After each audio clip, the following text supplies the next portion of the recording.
Olá, a paz seja convosco. Hoje eu gostaria de tratar sobre um assunto que trata do casamento, divórcio e novo casamento. É uma obra do autor Kenneth Hagin. É um autor americano que trata sobre este assunto. Existem duas passagens bíblicas que tratam deste assunto. Uma delas fica em Mateus 19, onde Jesus responde ali umas perguntas dos fariseus, né, dos judeus da época. E outra passagem bíblica é em 1 Coríntios 7, onde o apóstolo Paulo também trata destes temas. Existe entre esses dois textos bíblicos uma aparente contradição, eu não diria contradição, mas uma certa interpretação diferente. Então este autor aqui, o Kenneth Hagin, ele vai abordar essas duas passagens bíblicas no entendimento que ele teve da palavra de Deus. Ele inicia o seu livro dizendo que teve três situações assim que decidiram fazer com que ele se debruçasse sobre este assunto e resolvesse estudar mais. Ele sempre deixava de lado um pouco essas passagens bíblicas e seguia a orientação que tinha dos outros. Mas ele sempre teve na sua mente que nós devemos estudar a Bíblia por nós mesmos. Abrir a palavra de Deus, ler a palavra de Deus e verificar as interpretações ali. E os três casos que no início desta obra ele trata, primeiramente ele fala de um jovem que ele era uma pessoa muito boa na sua comunidade, todo mundo conhecia ele, e ele acabou casando com uma mulher e esta mulher traía ele muitas vezes. E era uma comunidade pequena onde eles viviam, a ponto que todo mundo sabia que, na verdade, a esposa deste homem, deste jovem, era uma prostituta. Na verdade, ela ficava com muitas pessoas. Até o ponto, então, que essa mulher o deixou. Foi embora, então agora ele era um homem divorciado. Então, se surgiu ali, né, o que, né, fariam, né, nessa questão dos divórcios. Algumas interpretações diziam que ele deveria permanecer assim, senão se ele casasse novamente, estaria em pecado. Outra situação que ele trata no livro é de um pastor, agora que ele tinha sua esposa, tinha 5 filhos, e a mulher também o deixou, esse pastor, para viver com outro homem. E ficou então esse pastor com aquelas crianças para cuidar e também um divorciado. A igreja aceitaria ele, continuaria como pastor, desde que ele não casasse novamente.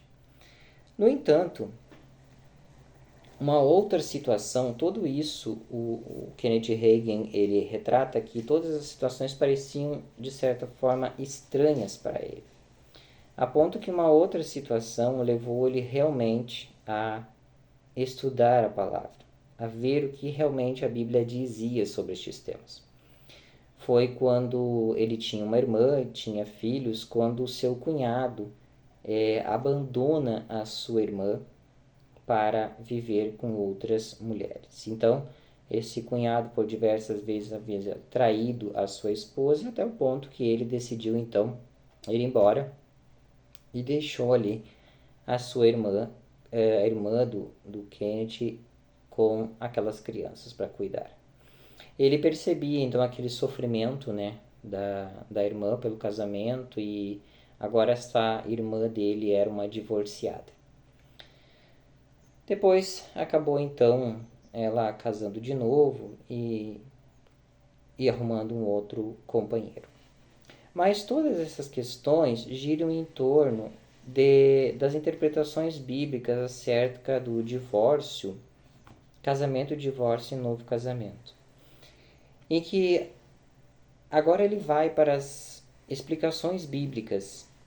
O que realmente a Bíblia diz em Mateus 19 e 2 Coríntios 7. Eu vou ler aqui a passagem bíblica que fala o que trata a Bíblia em Mateus 19.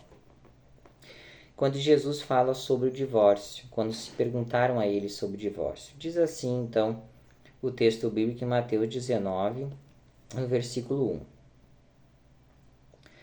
E aconteceu que, acabando Jesus de falar estas palavras, saiu da Galiléia e dirigiu-se aos confins da Judéia, além do Jordão.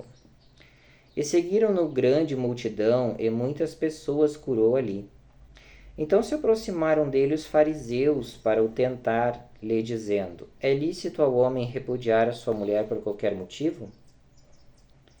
E ele lhes disse: Não tendes lido que o Criador no princípio os fez macho e fêmea, e disse: Portanto o homem deixará o pai e mãe, e se unirá à mulher, e serão dois uma só carne?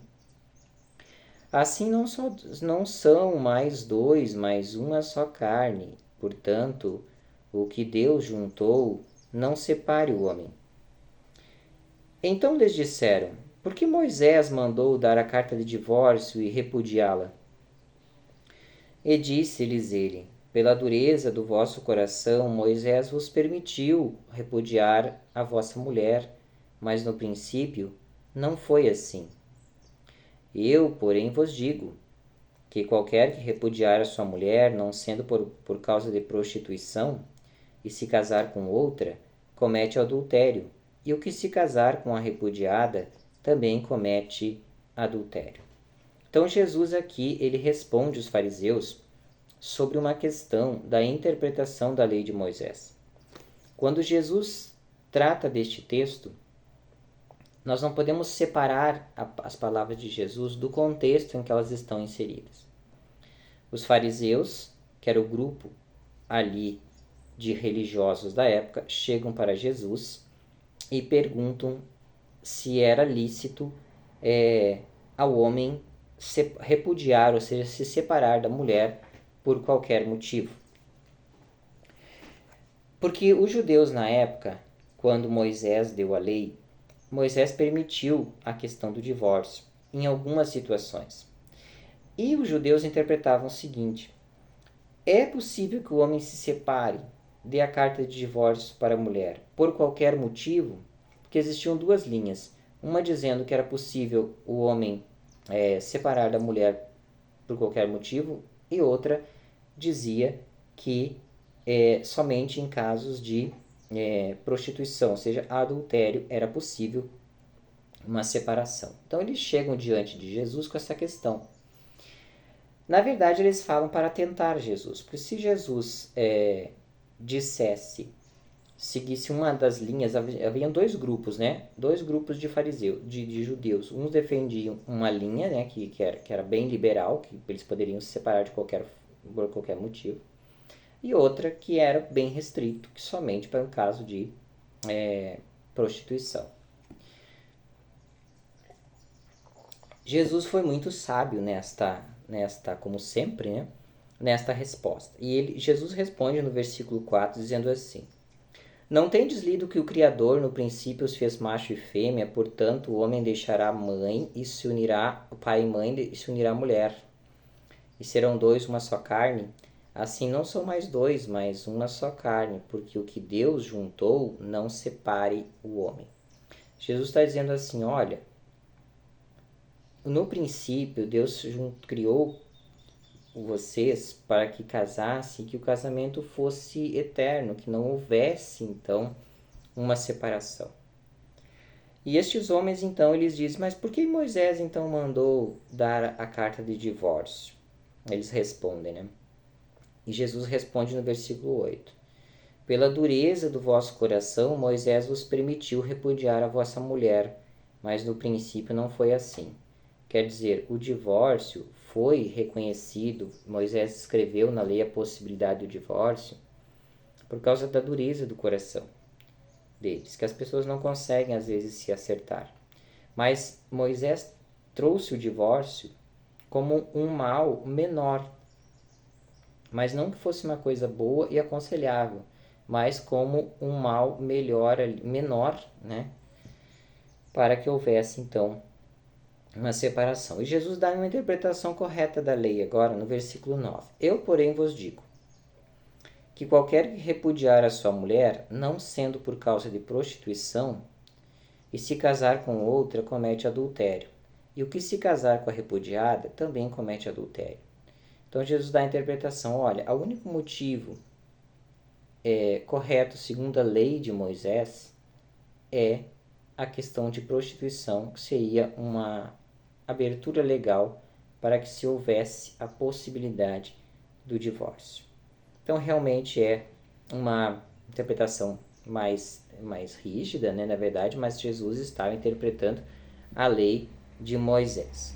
Agora, o apóstolo Paulo, ele vai falar em 1 Coríntios 7. 1 Coríntios 7.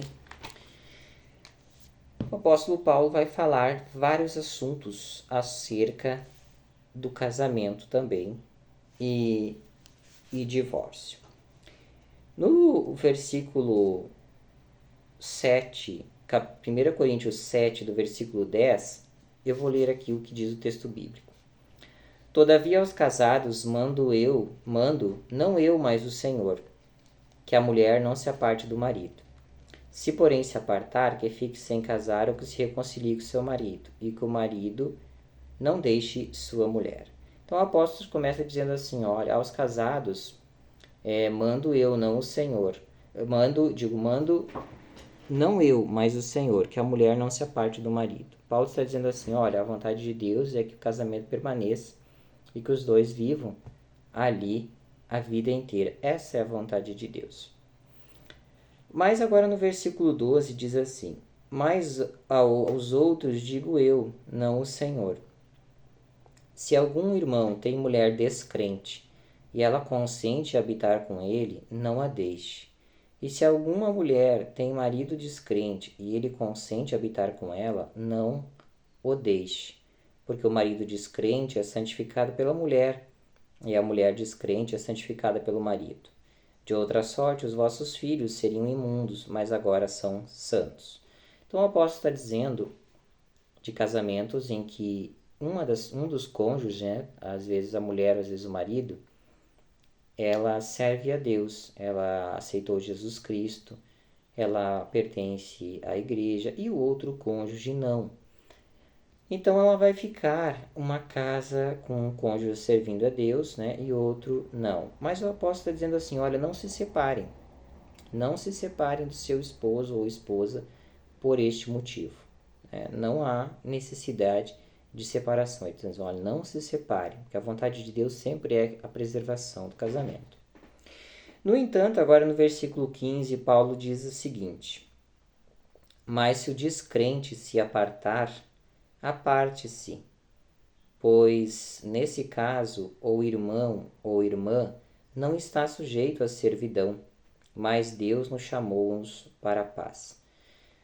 Este versículo 15, Paulo está dizendo o seguinte, quando um dos cônjuges vai embora, quando um decide se apartar, não querer mais saber do casamento e abandona o seu cônjuge. É o que aconteceu naqueles exemplos iniciais da vida real, em que levou o autor a refletir sobre este assunto, que levou o autor pesquisar na Bíblia sobre estes assuntos. O caso de que quando a mulher abandonou o jovem para outros amantes, quando a esposa do pastor abandonou o pastor com os filhos, e quando o próprio seu cunhado abandonou a sua irmã. O que essas pessoas abandonadas poderiam fazer? Será que elas poderiam casar novamente segundo os padrões bíblicos? E segundo este versículo 15, que o apóstolo Paulo escreve aqui, diz assim, mas se o descrente se apartar, aparte-se, pois neste caso o irmão ou irmã não está sujeito à servidão, mas Deus nos chamou-nos para a paz. Segundo o autor Kenneth Hagin, esta interpretação deste versículo dá uma possibilidade de que aquele cônjuge que foi abandonado pelo outro teria a possibilidade de casar novamente sem problemas de violação das escrituras sagradas. Então ele não estaria mais sujeito à servidão. Essa servidão seria os votos do casamento anterior. Como ele foi abandonado pelo outro cônjuge, ele poderia então, não estaria sujeito a essa servidão, porque Deus o chamou para a paz. Então ele poderia casar novamente. E aqui nesse versículo diz assim, né? Porque se o descrente se apartar, aparte-se, porque neste caso o irmão não estão sujeitos à servidão. E aí surge a pergunta, bom, se o descrente se apartar, o apóstolo Paulo estava tratando de casamentos de um era crente, né, e outro não. Um deles se aparta, então o abandonado ali poderia casar novamente. Mas e se os dois forem cristãos, né? Se os dois forem cristãos e um abandonar o outro, né? O que acontece? Tem uma outra passagem bíblica que o autor ele cita no seu livro, que é em 1 Timóteo 5:8. 1 Timóteo 5:8 é uma carta também do apóstolo Paulo, e que ele vai dar algumas orientações a respeito deste assunto. 1 Timóteo 5:8. Diz assim o versículo bíblico: Mas se alguém não tem cuidado dos seus, e principalmente dos da sua família, negou a fé e é pior do que o infiel.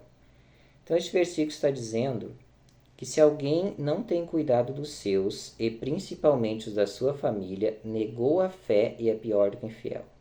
Então aquela pessoa que mesmo se dizendo crente, mas age, as suas atitudes são contrárias à palavra de Deus, que são semelhantes aos descrentes, na verdade, ele negou a fé e é pior do que o infiel. Então, mesmo que seja um cristão que abandone o seu cônjuge para viver com outra pessoa, aquele cônjuge abandonado, ele está livre da servidão dos laços do casamento. Então, poderia casar novamente, segundo a interpretação do nosso autor Kenneth Hagin. Essas questões, então, que ele aborda neste livro, ele tem, o livro é Casamento, Divórcio e Novo Casamento.